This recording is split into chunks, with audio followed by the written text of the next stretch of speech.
பாரஞ்சித் தயாரிக்கும் படம் பொம்மை நாயகி. நீலம் புரொடக்ஷன் சார்பில் பாரஞ்சித் இந்த படத்தை தயாரிக்கிறார். இந்த படத்தின் கதை, திரைக்கதை, வசனம் எழுதி இயக்குகிறார் ஷான். இந்த படத்தில் யோகி பாபு கதாநாயகன் நடிக்கிறார். ஒரு மகளுக்காக தந்தை எந்த அளவுக்கு சோதனைகளையும் வேதனைகளையும் சந்திக்கிறான் என்பதுதான் பொம்மை நாயகி படத்தின் கதை. இந்த படத்தில் மிக அழகாகவும் தத்ரூபமாகவும் இயற்கையாகவும் யோகி பாபு வாழ்ந்திருக்கிறார் பாத்திரமாக என்று சொல்கிறார் இயக்குனர் ஷான். இந்த படத்தில் கண்டிப்பாக யோகி பாபுவுக்கு விருதுகள் பல கிடைக்கும் என்று நம்புகிறார் இயக்குனர். 4 மொழிகளில் வெளியாகும் கட்டில் படத்தின் இசை நாடாவை அமைச்சர் வெளியிட்டார். இயக்குனரும் மிகச்சிறந்த எடிட்டருமான பி. லெனின் கதை, திரைக்கதை, வசனம் எழுதும் படம் கட்டில். அருமையான குடும்ப பாசத்தை மையமாக கொண்ட படம் கட்டில். பெயர்தான் கட்டிலே தவிர முழுக்க இது குடும்ப பாச படம். இந்த படத்தின் நாயகனும் தயாரிப்பாளருமான கணேஷ் இந்த படத்தில் கதாநாயகனாக நடித்து இயக்கவும் செய்து தயாரித்திருக்கிற கணேஷ் பாபு இந்த படத்தின் இசை வெளியீட்டு விழாவுக்கு முன்னிலை வகித்து வரவேற்று பேசினார். வரவேற்று பேசும் பொழுது 3 ஆண்டுகளாக இந்த படம் தயாரிப்பில் இருக்கிறது. கொரோனா நோயினால் மிகவும் பாதிக்கப்பட்ட படம் கட்டில். பல நேரங்களில் படப்பிடிப்பு தொடர்ந்து நடக்க முடியாமல் தடை விதிக்கப்பட்டது.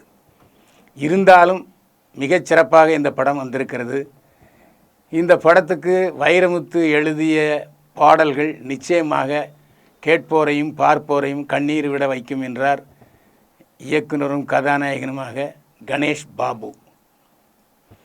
இந்த படத்தின் இசை வெளியீட்டு விழாவில் தலைமை தாங்கி இசையை வெளியிட்டார் செய்தி ஒலிபரப்புத்துறை அமைச்சர் மு. பே. சாமிநாதன்.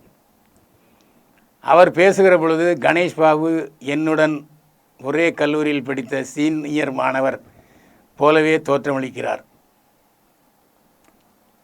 சினிமா உலகுக்கு, குறிப்பாக தமிழ் சினிமாவுக்கு மு. க. ஸ்டாலின் தலைமையில் இயங்கும் தமிழக அரசு நிறைய உதவிகளை செய்து வருகிறது.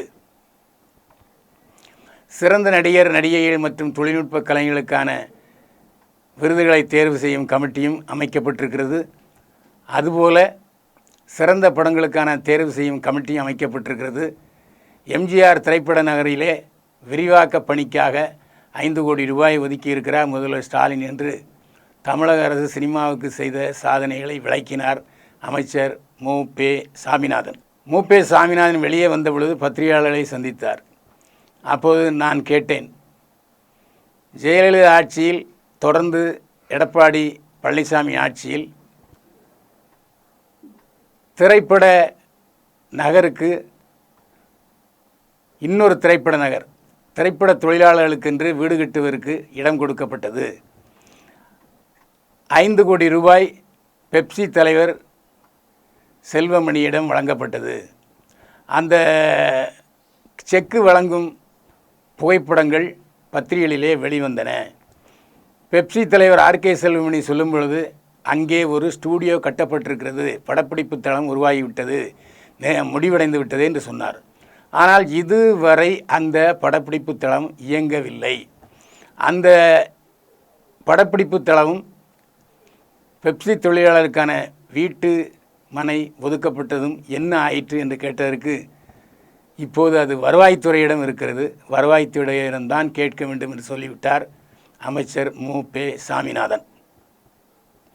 இது குறித்து அந்த இடத்துக்கு போய் படப்பிடிப்பு நடத்த பல நேரங்களில் நாங்கள் முயற்சி செய்தும் அங்கு உள்ள காவலர் எங்களை அனுமதிக்கவில்லை.